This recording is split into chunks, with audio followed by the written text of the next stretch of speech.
time. Okay. I gotta go take my sister somewhere. Okay. So Yeah. I'm gonna tune into the live stream. All right. I got See you. something to eat. All right. Thank you. All right. It is Ulysses. Ulysses. Oh, my bad. Ulysses. Okay, so they're about to move the cannon. All right. We're about to get started. So let me know whenever you got it. You'll just be moving? Okay. Got it. Got it. All right. All right. I'll go ahead and give this to you. Hey. We're good? You ready? All right. Let me get these started. Cook. Noah Cook. All right, Noah, you can. I'll let you know when you'll be introducing yourself, because I got to do a general introduction.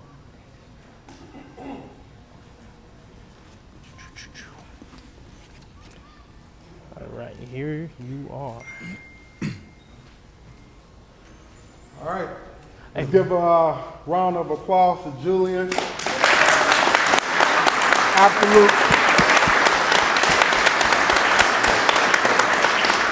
Absolutely a genius in our midst, this brother. That's why y'all here. And we have Noah Cook. So we're gonna do a 10-minute debate, and then afterwards we'll do a Q&A. 10-minute, 1-minute debate each, correct? Yes, so 20 minutes total. 20 But minutes. I got some things I want to say. Okay. So first of all, big love to Chicago.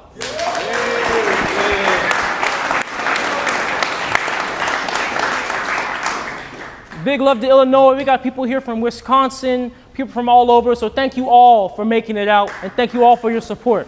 So applause to you. Okay. And excuse me, it's right here. So where was I at? What we got today is very exciting. It's going to be a historical moment. I will be doing a first ever debate.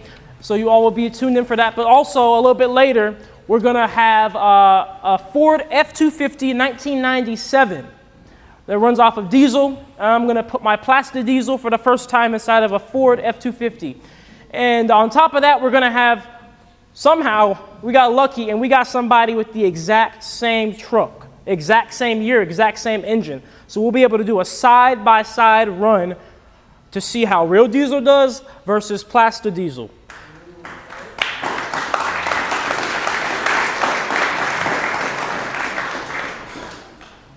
And on top of that, why I'm here to begin with in Chicago is I want to give a huge thank you to Dan. He's a solar engineer here in Chicago, and he's going to be donating 15 solar panels to the cause to help me be able to turn plastic into fuel off of sunlight.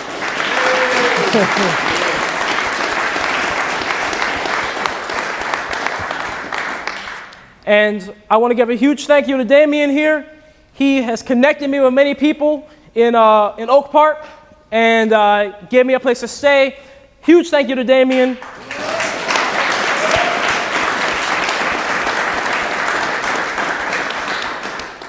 Huge thank you to Shannon. Shannon is the guy who gave us this space. So huge thank you to Shannon as well.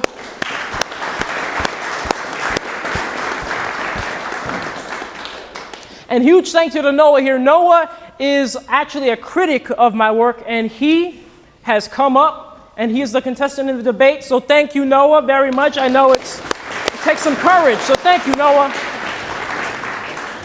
So what we're going to do here is we're going to kick off with a 20-minute debate, 20 minutes total. We'll have 10 one-minute segments each. We'll begin with him, and he'll say his part, his critiques, and I'll be able to say my defense, and we'll go from there. And Damien here will be moderating, making sure we stay within our timelines.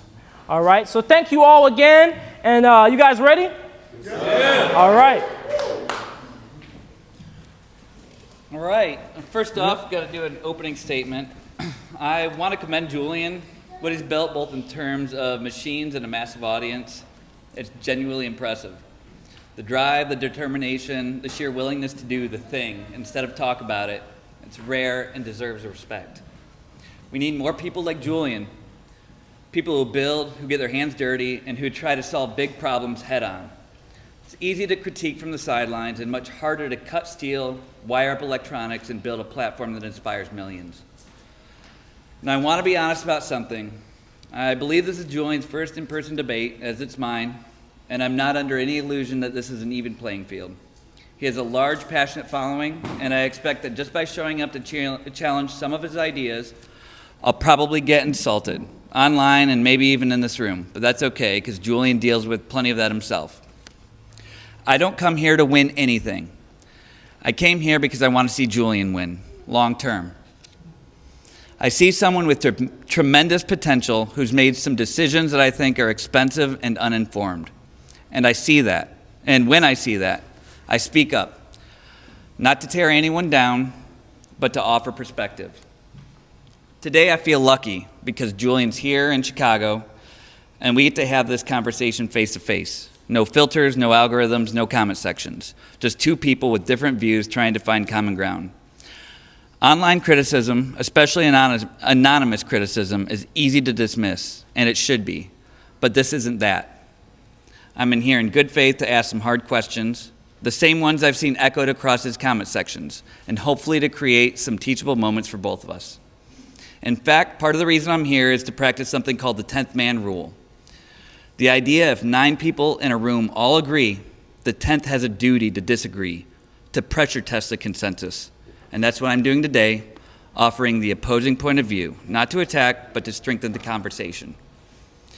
So let's get into it respectfully, intelligently, and maybe by the end of it, with a bit more mutual understanding than we started with. Thank you.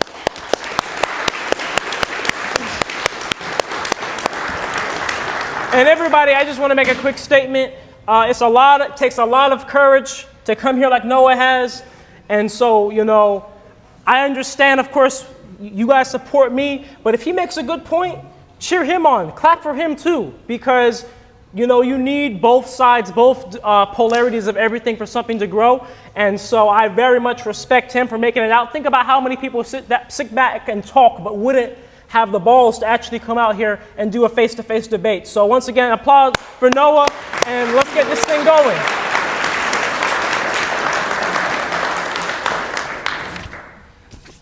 Okay, my first point is a lack of parameter control. Julian does not control key operational variables such as temperature, pressure, or microwave power output. These are fundamental parameters in pyrolysis. Without control or real-time monitoring, the system cannot be safely operated, yield reproducible results, or be optimized for efficiency or quality. This approach is not aligned with any professional standard for chemical engineering, material science, or reactor design. So to break this down a little bit, is what I've heard is that Julian likes to run his reactor under vacuum, which is a certain parameter. All of these plastics have different degradation pathways, and by doing it under one parameter that's based solely on the output of his microwaves isn't going to produce any consistent results.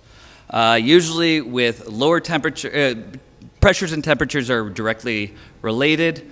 Higher pressures mean higher temperatures. If he regulated his pressure, he would have higher temperatures, which result in usually smaller molecules, which are usually less carcinogenic. Okay.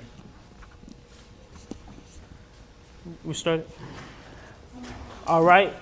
So I would like to say that the claim that I do not monitor my temperatures or pressures is erroneous. My machine, you can look at any one of my YouTube videos. I have a computer screen up that shows me the temperature, it shows me the pressure. What was the third thing you said I didn't monitor? The control. Monitoring is one thing. And I do have control of it as well. So for example, when in my monitoring of the vacuum of my machine, I'm able to completely control based on my recovery pump the negative pressures I want within my chamber. He mentioned I do not have control over the amount of microwave input on my machine because my machine uses microwaves. And that's not true because I can control how many magnetrons or microwave generators are turned on at once. And that also is directly correlated to the temperature. So by having more microwaves or less microwaves, I'm going to have a higher temperature or a lower temperature. And I have temperature probes all throughout the machine to let me know what the temperature is at all times. So that claim is false. So are you doing high pressure pyrolysis, or are you doing strictly low pressure pyrolysis or under vacuum? Because if you are not doing high pressure pyrolysis, you're not breaking down the molecules. Just under vacuum. Okay. Thank you. All right. Point number 2.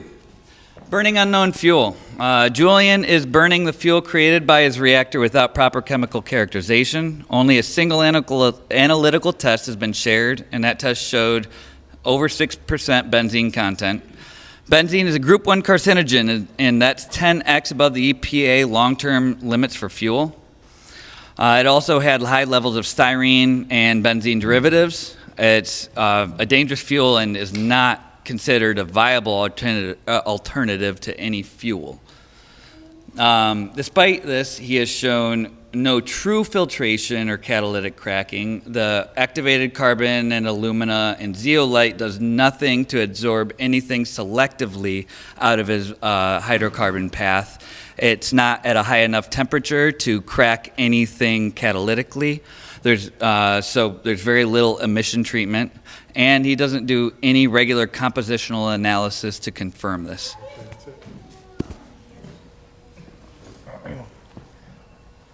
We're good? All right, so I did send a few samples out back in, I believe it was December. I sent them out for an analysis to get an idea of what my products were.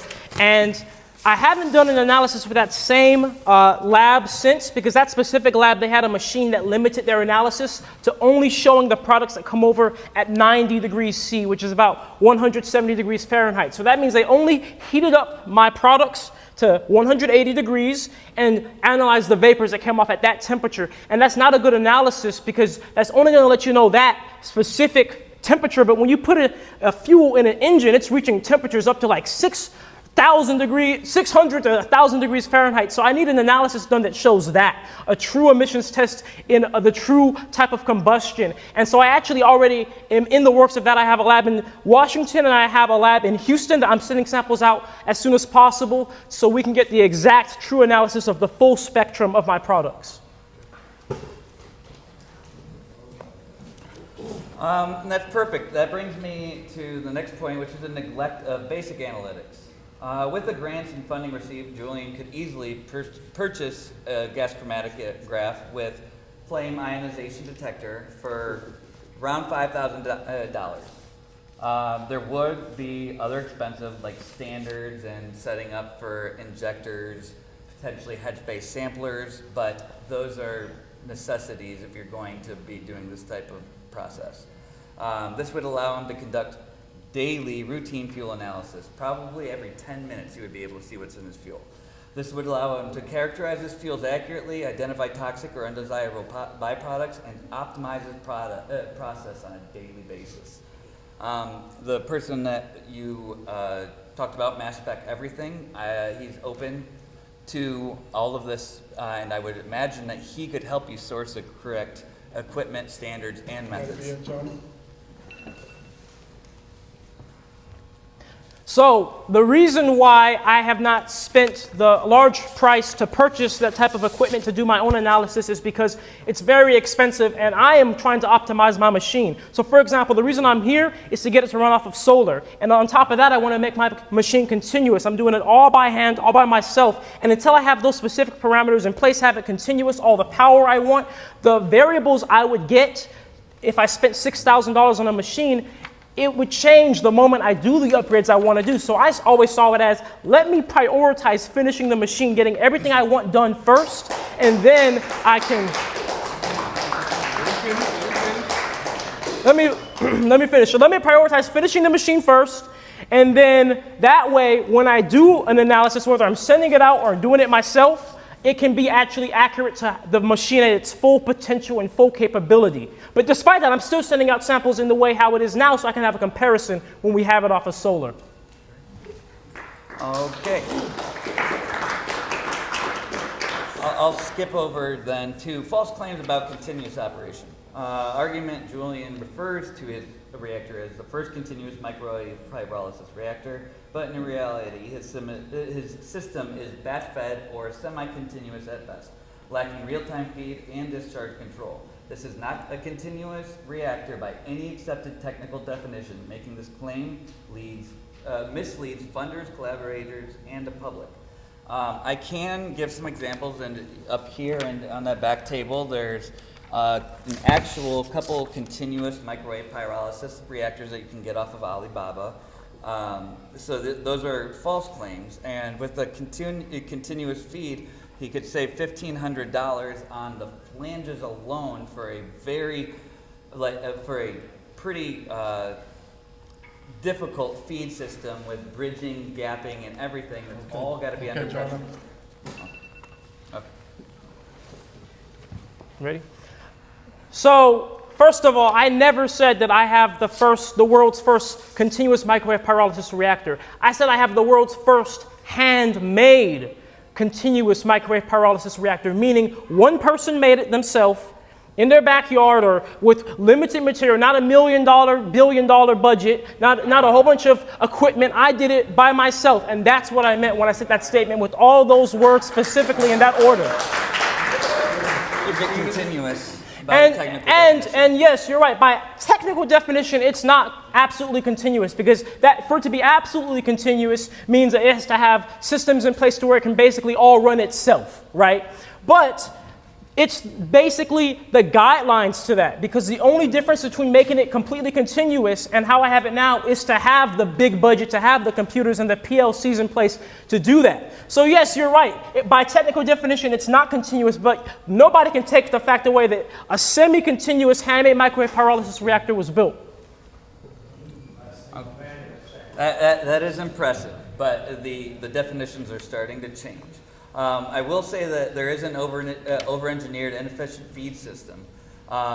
He's developing a complex system of vacuum-sealed material handlers and pressure-tolerant hoppers.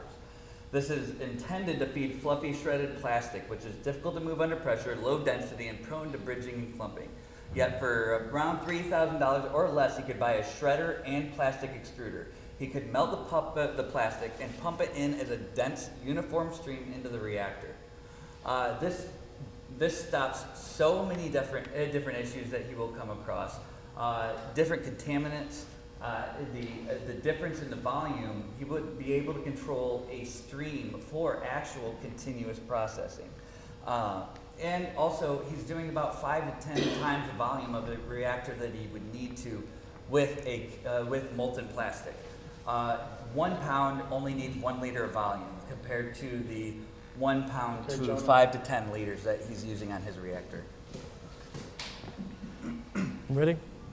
So I've seen that a few times, people saying I should use an extruder to melt plastic and load it in that way. And the reason why I'm not doing that or going down that route is because I want to actually deal with true plastic waste. And plastic waste is not just plastic, it's plastic with paper, plastic with aluminum, plastic with food and oil. And if you look at extruders, they can only extrude certain types of plastic for one, and they can't extrude plastics that are mixed with things like paper. So that would defeat the whole purpose of my machine, being able to get rid of true plastic waste. If I want to get ocean waste, now I need to filter it and sort it to make sure it can actually be extruded, right? So you can only extrude thermoset plastics, right? And not every plastic is a thermoset plastic, only some of them. So that's why I don't do that. And in regards to the other critiques of my continuous feed system, if you actually had seen in one of my videos, I mentioned how I had some flaws with the first one I built and how I spent $1,500 on metal to actually upgrade it and make it even better, because I learned from my mistakes and I have a way to have even more volume going at once. So I think that that's not a fair critique, because I wasn't done with the continuous feed system and I made videos showing that. So that's what I can say.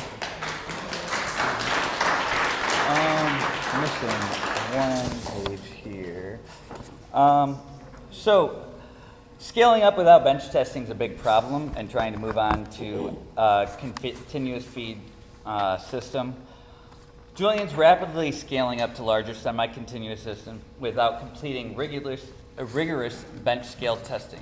He has no documented proof of consistent performance at all. Let me see, I've missed, and there we go. Sparse or no yield mass balance data. we're seeing pressure readings for his natural gas, no actual weights on that carbon. Mass balances are pretty important.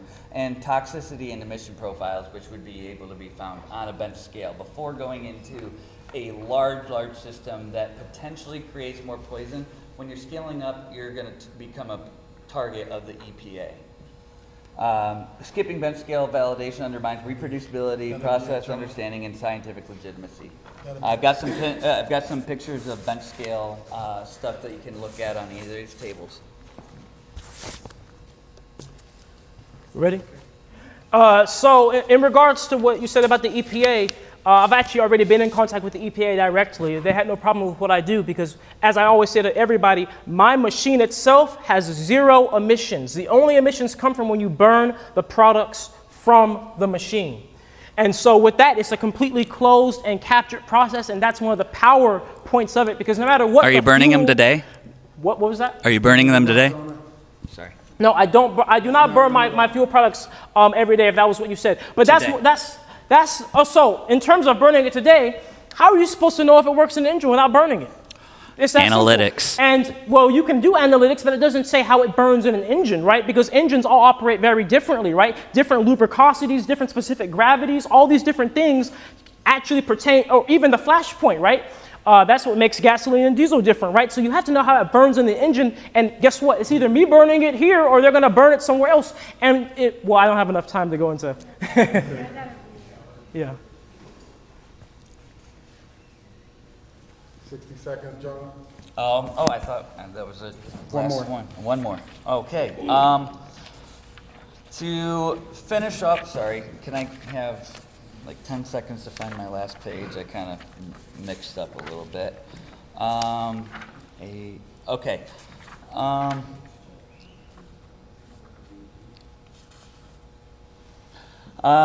Misleading and grandiose social media presence.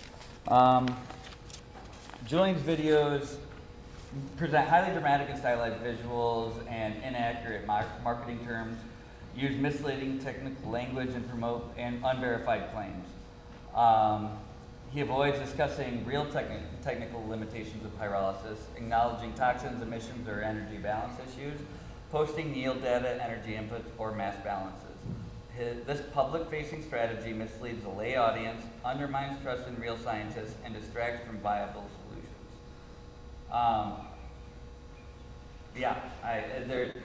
I feel like it could be approached a little bit more honestly, and from a scientific standpoint, I don't feel like it necessarily is. In closing. All right, we're good? All right, something I wanted to address. He said I have no documented proof of consistent operations of my machine. That's not true. In December, there was a time when I took a whole week and I did 6 to 8 hour live streams back to back running the machine, showing the entire data over and over again with consistent runs. You can look that up in December on YouTube. And in returns, let me talk, please. In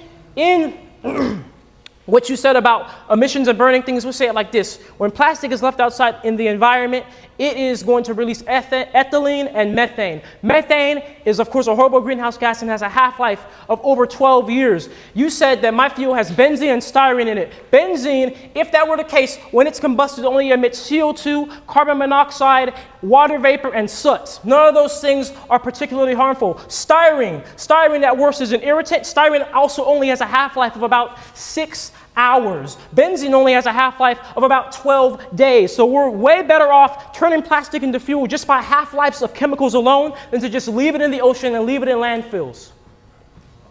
Let's give them a round of applause.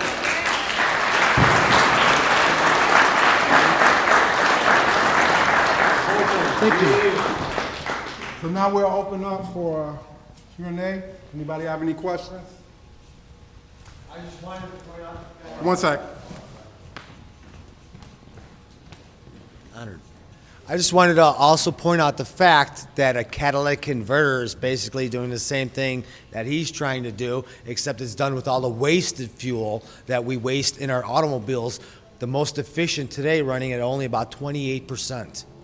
So his actually does solve a needed problem in the world today, where we're completely contaminated all around us, and we're a wasteful society. So this is actually doing something beneficial and recycling where we don't actually recycle today. We do it in blue containers and stuff like that. Where does it go? Who's benefiting? Whatever happens to it? And then it all has to be separated and all that. His is a very simple solution that could create a true liable way of becoming independent from the governmental oil company barons that have persecuted us since the day one in the beginning of this country.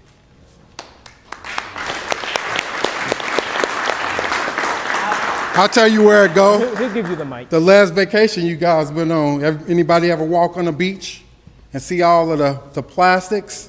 Hey. Yeah, Hey, so. he wants to respond. You want to respond? Yeah. I have no problem with Julian and what his end goals are to taking care of plastic waste, and I commend it over and over. And the reason I'm here is because I want to drive his success in the best way that I can. And I'm not a professional in any of these things. I have spent thousands of hours behind distillation units. I have recovered tankers worth of hydrocarbons and developed recovery systems for using membranes for ethanol and other compounds. I've developed a liquid-to-liquid extraction process that can actually be used to clean up some of his fuels. One of the ways to clean up benzene, which with a catalytic converter, first, a catalytic converter isn't 100% efficient, and second, has to be hot to work. Starting something up the first 2 to 3 minutes, it's not even working. There is a science-based approach at catalytic cracking where you can break down these benzene molecules into something that's more effective. I'm not disagreeing where he's trying to go. I love it, but I think there's more science-based approach, and the first place is analytics. And coming from somebody that sat behind a GC, I haven't set them up from eBay, and it's a difficult situation, but you have such a wide audience, and there's plenty of people that want to help you, and I am here to help you. I will pull up different things, and I will actually use my network to try to help you. But I would like to see a more scientific-based approach that's less based on social media scientific theater.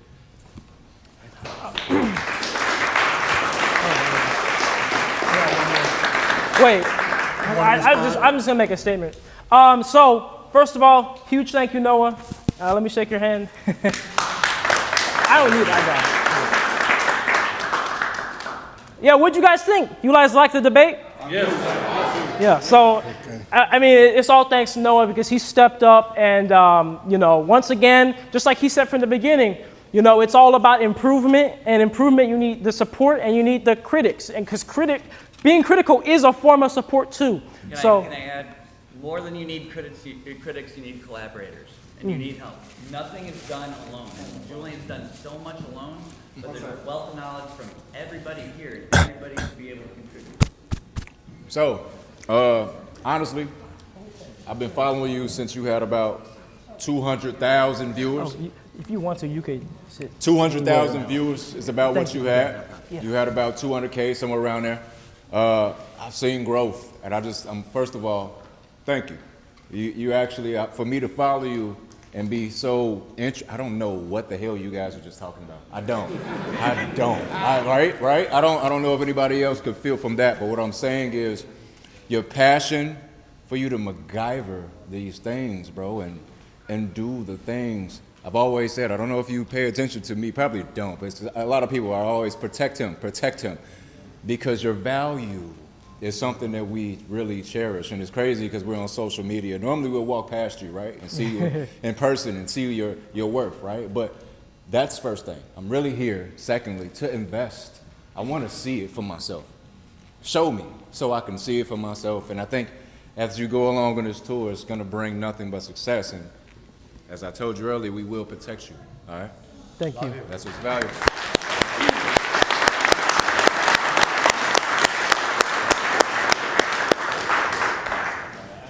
So first off, Julian, fantastic job. I'm super impressed with what I've seen. My name is David Jones, and I'm the CEO and founder of Lumina Energy. I love what the brother back there said about collaboration. I also loved what your co-debater said. So I guess my real question is, how can we get involved? I actually brought one of the devices that we've manufactured. It's a battery storage unit. We are also in the solar space. We do battery and energy storage and all sorts of other things that connect systems together. My team is all over the United States. We have people that are located across the world. I would just love to collaborate with you on some kind of level and develop a closer rapport. How can that happen? Yeah, so thank you for your question, and thank you for your support, by the way. And in terms of collaboration, it really comes down to sending me an email right now because, I'm at a point where I'm, still kind of growing, and not everything necessarily that comes my way is something I can implement right now. But sometimes some things may be able to be implemented later. Like you said, your solar storage system or your battery storage, that could work perfectly right now, right? But if you came to me a few months ago and said that, I'd tell you to wait. So in terms of email, anybody that wants to send me an email, you can go to naturejab.info, or it's my link tree, pretty much. That's on all of my social medias. And you can go from that link to send me any type of information. And then, of course, if it's something that fits now, we'll definitely be able to collaborate. And something I did want to mention, when I was doing the debate, I did slip up. I said that styrene has a half-life of 6 hours, and basically all that means is like how long it takes to break down in the environment. That's not true. I slipped up. It's carbon monoxide that has 6 hours of half-life when it's attached to hemoglobin in the body. Styrene is actually about 20 days, but still, that's a lot less compared to methane. But nonetheless, I saw we had another question. Yes. No, I just wanted to comment and say thank you for taking on a real-world problem, which is plastics, because the real problem is the EPA, the one that needs to have a debate, because the EPA is over our food, our water. The Lake Michigan is polluted. We have acid rain. BP Amoco is allowed to pollute Lake Michigan. They destroyed all the Great Lakes. And EPA is supposed to be the person that's washing it. So those are the people that need to be fact-checked, because instead of using plastic, they can use hemp that'll biodegrade back into the earth. So the EPA, the ones that need to be checked, not hemp. Come on. So that's all I wanted to say.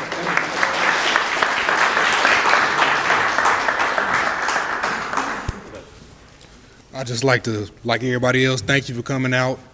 Also, Noah, if you're still here, man, I really appreciate giving this brother the opportunity to stand up and let the ideas speak for themselves in terms of merit, man. We don't gotta, go above and beyond. We need the criticism. We need to keep driving it.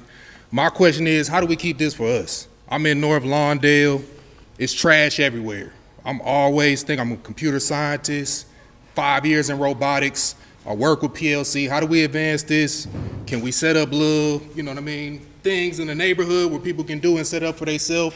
I love you, brother, the CEO, but I want this to be for the community. How can we make that happen? What do you see in terms of what needs to happen next for that? Absolutely. Good question. Yeah, great question. And that's exactly the very model in which I'm building out everything I do. And why I'm not just immediately scaling up, because I am adamant that I want these machines to operate at a decentralized level where there are machines in every city and every country on earth instead of just singular, huge machines, right? Because I think that's how we need to deal with plastic. If we can make plastic valuable to every community, think about it. Think about it like this, right? We have a size of Texas in the ocean. Most of the ocean plastic comes from rivers. Small communities, they end up throwing the plastic in the rivers because it just ends up there or they don't have anything to do with it. So if we can deal with it at a community level, it's going to attack it from the source, right? And then it's going to also benefit the community, because think about this. If we have a solar-powered machine that's taking trash, getting rid of it, and making fuel, now that fuel can be used right in the same community, right? And then now the plastic is being destroyed at the same time without microplastics coming off of it, without emissions coming off of the process. It's not like you're just burning the plastic. And so when you put it like that, that's my idea and my goal. And that's why I kind of refuse to just kind of sell out, you could say, and just go down the traditional venture capitalist route, because then they're going to have control over me. And they're going to tell me how to have my machines operate and how it should be to be profitable. But we need it to work.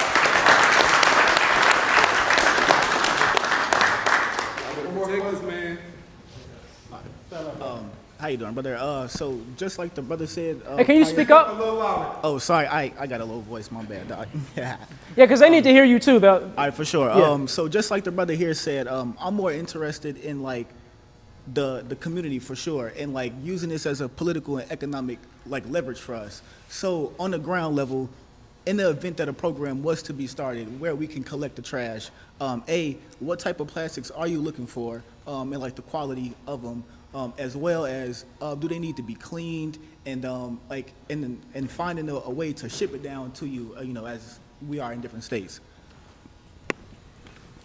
Yeah, great question. Great question. So essentially, he was asking how could communities set up like almost like plastic collection areas that could be sent to me. And in terms of what type of plastic I collect, I do take almost every type of plastic. I don't take PVC and Teflon right now. But most plastics that you have your packaging in, LDPE, PET, HDPE, polypropylene, I take all of that. And it does not matter the quality of it. If it did have food in it, all I ask is that you do, at least rinse the food out so it doesn't like start to spoil in the container. But it doesn't matter if there's like a little residue or if there's dirt on it or if it's like really crumbly plastic that's been sitting out for a while. So for the most part, I can take almost every type of and every quality level of plastic. And in terms of like a community setup and shipping it to me, the issue is that plastic takes up so much volume. Right, like we all know that, like if you fill up a bag full of empty water bottles, you put maybe like 100 in there, the bag is full, versus if you were to shred it, you could fit like 1,000 in that bag. And so that's a huge issue with shipping because, you have to send so many boxes. And so, right now there's not anything good in place, but what I like to have eventually is maybe where I could have like maybe shredder stations, all throughout the nation. And then people could bring their plastic to these shredder stations, it's shredded, and then it's shipped to wherever my main operations is until I have it all over, these machines everywhere like I want them to. But right now, the only thing we can really do is, collect plastic and just ship it to me the way it is, as inefficient as that is. Hi, Julian. Hey. I think this is working. Real loud? Okay, I think I can speak real loud without it. It's for recording. Okay. All right, so how does your closed burning system capture the emissions from the plastic? You did discuss the days of the emissions, but could you go a little bit more into detail for us with that? Yes. So, as I stated, the only emissions from my process come from when you burn the fuel products. Because my machine operates off of microwaves and microwaves operate off of electricity, especially when I get solar panels operating it, the machine itself is a completely enclosed system. So imagine almost like a pressure cooker, right? Imagine a pressure cooker with pipes that come out of it, and those pipes that are coming out of it are specifically to capture oil. And then there's some additional hoses that capture a natural gas alternative. That's the whole system. There's no output from there. So the machine in operation, when it's breaking down plastics and turning them into the plastic crude oil and then the natural gas alternative, they're all being captured. If I were to be emitting things, I'd be losing my fuel. So there are no emissions from the machine itself.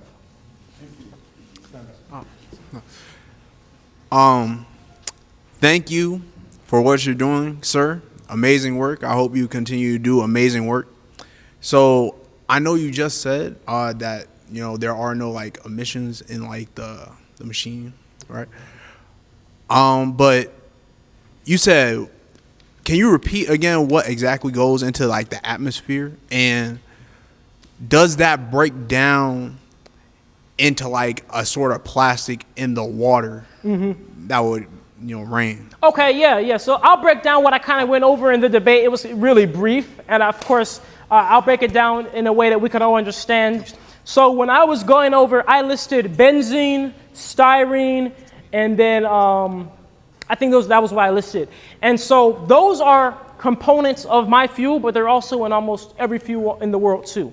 And so those particular components, right, I said that benzene, for example, has a half-life of about 12 days. And what that means is if benzene itself were to be in the air or in the environment, it would break down under natural processes like, all the different, the atmosphere, stratosphere, and the sunlight. It would break it down into basic things like carbon and water vapor, for example. Now, I said that because one of the arguments Noah was making was that my fuel has these contaminants in it. that are harmful, right? Because benzene is carcinogenic, for example, right? However, I also said, yes, my fuel has benzene in it, so does gasoline from the pump. But when you burn the fuel, the benzene is no longer benzene. It undergoes combustion. And complete combustion of benzene only releases CO2 and water vapor, both of which are harmless to us humans. Incomplete combustion of benzene, which is worst case scenario, will emit water vapor, CO2, and carbon monoxide and soot, all of which are really not that harmful to us. And on top of that, this gentleman over here mentioned, our cars do have catalytic converters to deal with those. And Noah did mention that catalytic converters have to be hot to operate optimally. That's true, but at the same time, then the same argument could be posed for, is gasoline from the pump even safe? Because gasoline from the pump does have benzene. It does have some styrene in it. You could look that up yourself, and yet we still burn that in cold cars before the catalytic converter is hot. Of course, the concentration in my fuels needs to be brought down to meet the standards, but that's something that will come with time. And another thing, the styrene in my fuels, I mentioned how that has about 20-day half-life. And so that means in the environment, styrene, if it were to just be leaked out, would break down in about 20 days under natural processes. I also mentioned methane. So plastic, when it's left in the environment, whether that's the landfill, whether that's the ocean, whether that's just out and about, over time, it ends up actually releasing ethylene and methane. Ethylene is 25 times worse than CO2. Methane is now about 60 times worse than CO2. So from the perspective of are we going to warm the planet more by turning plastic into fuel and burning the fuel? Well, if you burn the fuel under the combustion of an engine with a catalytic converter, you're only going to, for the most part, get out CO2 and water vapor. And that's better than leaving it in the environment where methane is releasing, and methane has a half-life of 12 years, right? And that is 60 times worse than CO2. So you could turn, 60 times the amount of plastic into fuel to equal leaving it out in the environment, right, in terms of a CO2 spectrum. And on top of that, CO2 can be captured by trees. It's food for trees. Methane is not food for trees. So when it's up there, it's just up there until it breaks down, versus CO2 is actually food for trees. So that's what I was getting at when I mentioned the half-lives of things.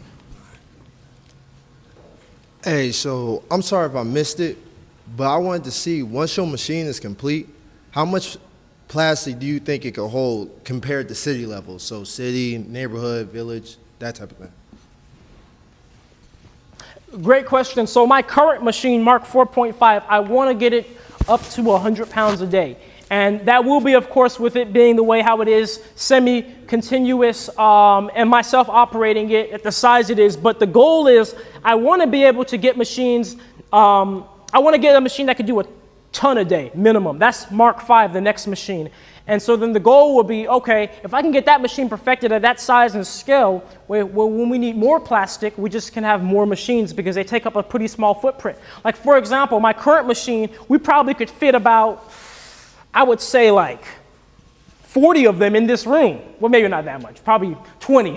But we could fit 20 of those machines in this room because they take up that small of a footprint. And if I can do 100 pounds with each of those, right, do the math, that's a ton right there, right? But then if I can have the machine just a little bit bigger and have a few more advanced technologies to get it to be able to process a ton, okay, well now if a city is making 10 tons of plastic waste a day, we put in 5 machines, 10 machines, however many is needed to optimize, and that way it's not going to be one humongous machine that, has a minimum of 100 tons to operate efficiently. But at the same time, it also is going to be easier to repair, easier to maintain, less risk if anything goes wrong if you have smaller machines as well.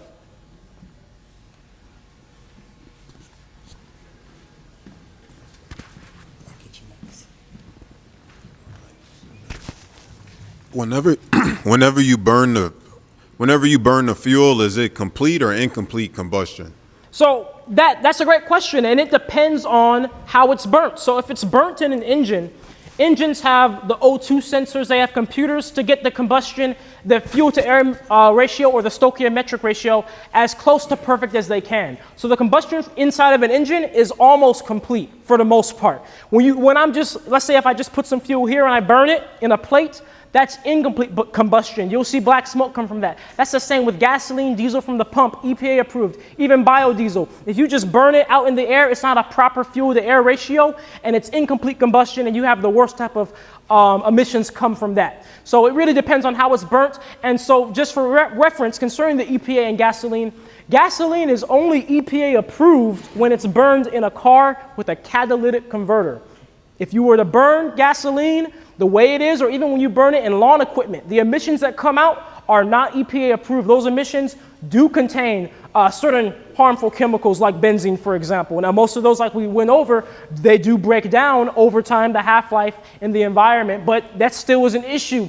And so there's no such thing as a clean fuel or a fuel that's not toxic or a fuel that's not poison. I always say this, but fuel is meant for engines to eat, not for us. So I don't know why the FDA insists on basically feeding us fuel with all the chemicals they put in food and, you know, improving our food. But so that's pretty much what it is. Hi, I'm Your Highness. I'm curious because a lot of our clothes, shoes, underwear, you know, bras, etc., is made out of like recycled plastic. So I'm wondering, does those things qualify as well to go through the machine? Yes. So my machine can take recycled plastic clothes, polyester clothes, nylon clothes. That's dope. In fact, my machine can take tires, you know, it could take biomass like grass. So it's not limited to plastic. The reason I focus on plastic is because it's the thing that's taking up the oceans, the thing that's causing the microplastics that end up in the placenta. Before babies are even born, they have microplastics in their brain. And that's why I focus on plastic so hard, because that's an extreme crisis. But when it's optimized, I want to make general waste management, because I have put food inside of my machine and turned food into natural gas. I have a video of that years ago. I put grass in my machine, made natural gas out of it. I put tires in my machine and made oil products, just like the plastic oil products out of the tires. So the clothes are definitely 100% can go into my machine. Yes. Hi, good afternoon. 3 questions. 1, your current system of conversion, are you using a individual generator right now? Yes. Okay. You're probably running about what, 7,500, 8,000 watts, something like that? I'm at 8,500 watts. 8,500 watts. So you're going to be about 66 amps. The question I want to ask is conversion in terms of efficiency. It's just a generalized question. The amount of fuel that you use to power your generator in reference to the output of fuel that you receive as a result of pyrolyzing ethylene, polyethylene, plastic. Yep. What is that efficiency ratio looking like at this point? Meaning, I'm assuming you probably run about 7.5, 8 gallons of an hour of gasoline to power the process. What is the end result in terms of fuel? I'm investing 8 gallons of gas. What is my output in terms of the converted fuel? Great question, great question. So right now I run my machine off of a generator because I'm out in the middle of the countryside, no power out there. I'm going to be doing solar soon. But anyway, his essential question was, you know, how many gallons of gas does it take to make how many gallons of fuel? And my current machine, I have not done an energy study on, because I've been continuously doing upgrades to make it more efficient. That's a part of the reason why I'm making it continuous. However, I have done an energy study on my past machine, Mark IV, which was a much smaller machine optimized to be just a batch machine. And what we ended up getting was this. And first of all, in pyrolysis, we get our crude oil products, which ends up, you know, being refined into like the plastic diesel, plastoline, the gasoline and diesel alternative. We get a natural gas alternative made as well, and we get solid carbon. So all 3 of those things are energy. Carbon can be burned as coal, you know.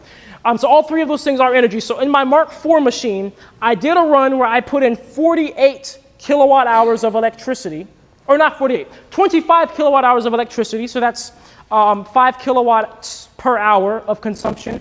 And then between all of the products combined, their potential energy, that's the natural gas, the crude oil, and the coal product or the carbon products, their potential energy was 48 kilowatt hours. Now, the reason I emphasize potential energy is because when you burn something, you lose about half the energy just off of the engine or inefficiencies from that process. But anyway, the proof of that, when I did that energy recovery, and that is a video you can find on my YouTube, by the way, the point of that was to show that pyrolysis can be energy efficient, particularly microwave pyrolysis, right? And so my current machine is really big. It's about 3 times the size of that machine, but I have only about 2 times the amount of power going in, right? So it's inefficient right now. And my big machine is not continuous. So I haven't even bothered to look at the numbers, but it probably is horrible, to be honest, the way it stands now until I finish the machine. Fortunately, when I do get my machine to operate off of solar completely, it won't even really be all that relevant because you won't have to burn any fuel to make the fuel, right? It'll just be off of the sunlight. But that would definitely be something that I will do once the machine is complete, to do the complete energy study on the latest machine. But in the meantime, if you want to see the energy, you can go on my YouTube channel and find my past machine, the numbers I did there. So, yep, awesome job with everything. I'm curious, do you use heat or do you have a catalyst to crack? And if a catalyst, do you plan on, in your scaling, adding columns for further distillation to hexane, butane, pentane, smaller hydrocarbons? Yeah, great question. So I do currently, it's not necessarily a catalyst. Well, I guess it is considered a catalyst. So right now I mix my my plastic with carbon when I put it in my machine. And that serves 2 purposes. First of all, if you go and put plastic in your microwave, you're not going to make fuel. Like I do. In fact, the plastic won't even heat up because microwaves go right through plastic like it doesn't exist. They're considered microwave transparent materials. But carbon, on the other hand, is considered a microwave susceptor, meaning that it takes microwaves and converts them into extreme amounts of thermal energy. And so when I mix my plastic with carbon, it ends up allowing the plastic to then absorb microwaves, because what ends up happening is the carbon will heat up, causing the plastic to melt in the machine, and the plastic will eventually break down into solid carbon, like we talked about as one of the byproducts, and that solid carbon will help more plastic absorb more microwaves. And the carbon does also act as a catalyst because carbon does adsorb certain compounds to it by nature.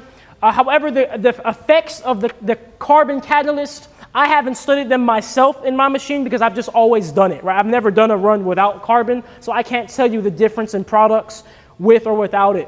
But you can find a lot of papers, scientific research papers online going over carbon as a catalyst in plastic pyrolysis, and you can see what their results were from that. And in terms of your last question about getting higher fractions like hexane, butanes, and all that, or pentanes, most of those are already in my the plastic natural gas alternative. So what ends up happening in my machine is plastic is heated up inside of a chamber that's completely sealed and closed. Since the chamber is sealed and closed, no air or oxygen is in that chamber. Without air or oxygen, a fire cannot start because a fire needs oxygen to live, right? So instead of a fire and the plastic catching on fire and making smoke, the plastic instead breaks down under the process of pyrolysis to its basic chemical constituents.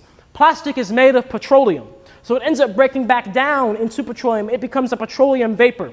And that petroleum vapor is full of, like the plastic natural gas alternative, the oils, all that. And that vapor has to be condensed. Just like how clouds condense and form rain, we condense that and we get our oils out.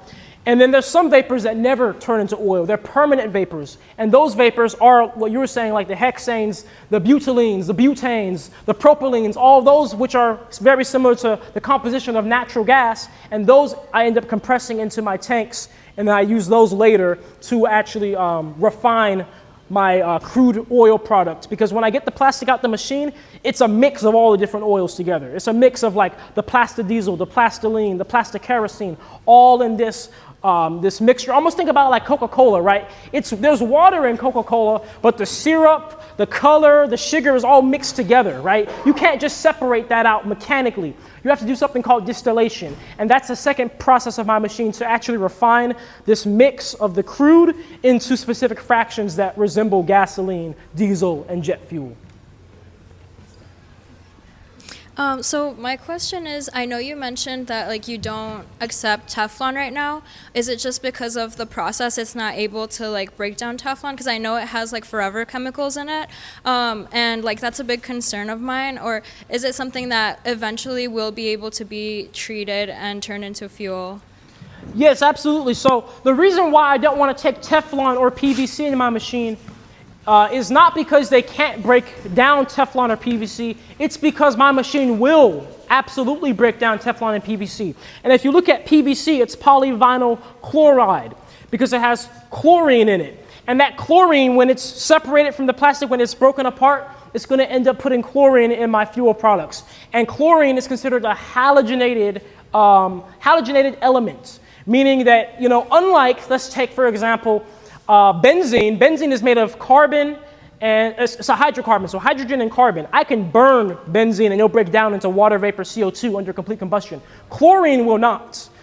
Nitrogen is similar. That's why there's such thing as nitrous oxide emissions, right? NOx emissions, because it just doesn't break down. It just combines with other things and causes potentially other harmful things. PTFE, polytethyl fluoride, polytethyl ethyl fluoride, or PTFE or Teflon, it has fluoride in it, fluorine. And once again, fluoride is a halogen. So my machine will break it down just fine. It's not because it's a forever chemical. My machine can't break down those, but the actual fluoride will come off and then it'll get in my fuels and contaminate them, and then that won't burn in an engine. That will be a bad emission, right?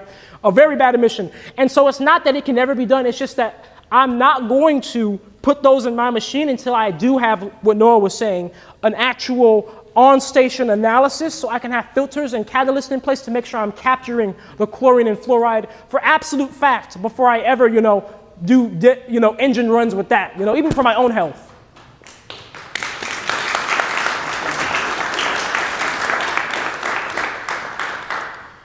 So I wanted to think large scale for a second. So let's say you have your generators all over the world, right? There's plastic shredders and communities everywhere. How would you go about training someone to use this generator, and how difficult or possible is it, like the learning curve wise, on how to teach someone how to operate that? Great question. So I know I got blown up last year, but they're actually not that hard to operate. And they're going to be even easier. There's a lot of manual things I do myself just because I don't have the computer controls, the very expensive computer controls. But think about it like this, for example, right? The petroleum industry as is now, they usually have about 1 to 2 people operating these humongous towers, cities of petroleum refineries, because everything is on a computer now. It's very simple. You're really just looking at screens. That's how mine is too. You turn it on and you're just watching a screen, watching pressures, watching temperatures, making sure everything is looking good. Load the plastic in, of course. But when it's actually done professionally and manufactured properly, I would say probably only 1 to 2 operators are needed, and the learning curve is very easy. How I would go about learning, of course, I would definitely train the first few people for sure. And then from there, you'll definitely easily be able to be, passed down because, like I said, you really load plastic in, turn it on, and just watch and observe. That's pretty much it. I got one question. What would you do with the carbon byproduct at the end of the process? Are you going to put it back into earth, or are you going to continue reusing it with your machine? So right now, my carbon product, I do use it in my machine to help the plastics absorb microwaves. But at some point, I'm going to have too much carbon to do for that. And carbon is a very useful product. So the carbon that I get out of my machine, it's not pure carbon. It is going to be mixed with other elements that may have been in plastic. So for example, some plastic has talcum powder in it, for example. Talcum powder is not going to turn into fuel. It's a mineral, right? Kind of like if I were to put a rock or glass or metal in my machine, all those things are minerals. They're not going to break down. They're going to stay inside the machine. And so that carbon product is mixed with other type of minerals and elements. It can be filtered though and cleaned up. And once it's cleaned up, it's just carbon. So it could be used for tires, it could be used for cement, tires, it could be used for even soil amendment. Carbon it becomes biochar. And so what ends up happening is bacteria and fungi inhabit it, and then they end up creating a very nutrient-rich and bio-living soil, right? The soil becomes very rich in bioorganisms and life. And so it ends up actually becoming a way that we can help with the soil health, because that's a huge issue we have. And then, of course, with all the bacteria and fungi, they also do absorb CO2 from the air as well. And so if I were to go down that path, right, clean up my carbon and sell it to farmers, I'll be able to take plastic waste, right, turn it into fuel off of sunlight, but then also that will make every single fuel ever burned completely carbon negative. Because the carbon, if it is cleaned up and turned into biochar, now that carbon from plastic waste is taking more CO2 out of the air, right? And so that's a huge benefit of the carbon products. And what time is it, by the way? Oh, yeah, we'll do one more. The trucks are ready. Okay. Yeah. First and foremost, I want to say you have like a traveling science show, right? Like a science fair. So that's really cool. See you state to state. My name is Keontae. I have a company called Days of Autonomy where we specifically work with landowners to build out standalone energy systems, solar power, battery storage. And so I'd love to nerd out with you and hear you talk about where you are in the process of your energy system and where you're sourcing products from. I know we have the gentleman over there that has a prospective battery storage for you. So I'd just love to hear the specifics of that process. Sure. So right now I source all my plastics from you guys. I get a lot of shipments of plastic. Your solar components for your energy system. Oh, yes. Okay. So my solar components, I'm up in here in Chicago to pick up some solar panels. And I've been in talks with some solar engineers in terms of the best brands to go out with, like the batteries, the wires, all that stuff. So right now I haven't actually bought anything yet. I'm still making sure I'm getting everything 100% right, and I'm actually doing a fundraiser too. I'll get to that later though. But so that was your question, right? Where am I sourcing the things? Like in your process for getting that prepared. Yeah. So it's really just a lot of research. I haven't put together solar panels before. But like I said, I'm in a network with a few different solar engineers. That's all they do. And so they're just leading me in the right direction so I don't spend money and make mistakes. And so that some of them might even come out there to help me when it comes to installing it all together. So it's gonna be fluid thanks to, the help of the entire community. So thank all of you for all your help. You want to do one more? Yeah, we'll do one more question.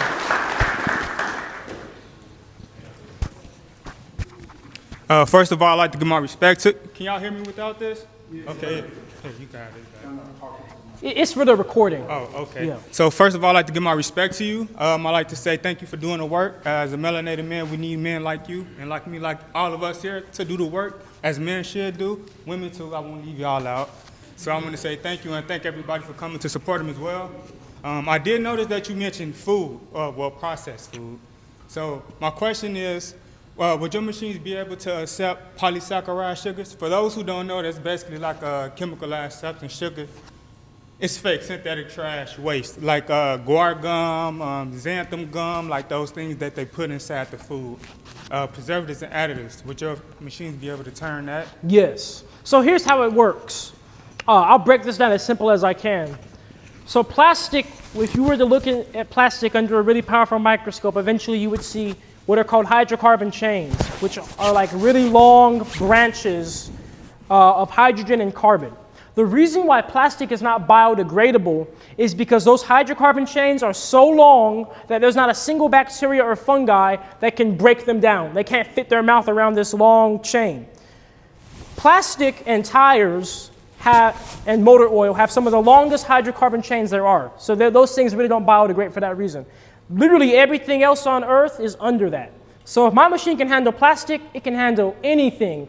And with it being a synthetic sugar, that means your body can degrade it. Probably not with the proper health, right? But your body can break down the polysaccharide sugar you're talking about. So my machine can absolutely handle any type of processed food, processed sugar. It can handle, my machine could even handle like glyphosate, for example, like the chemicals that they spray on the crops. Because like I said, plastic is the hardest thing to break down. So thank you for that question.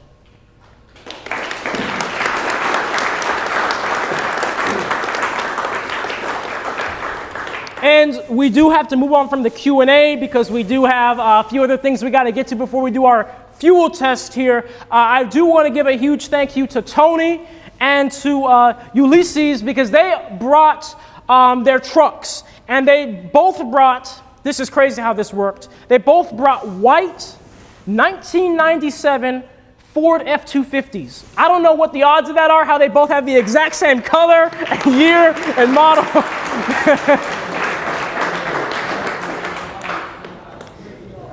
But what we're gonna do in a little bit is I'll be putting my fuel in one of the trucks, and we'll have the other trucks so we can do a live comparison on how my plastic diesel does versus diesel from the pump.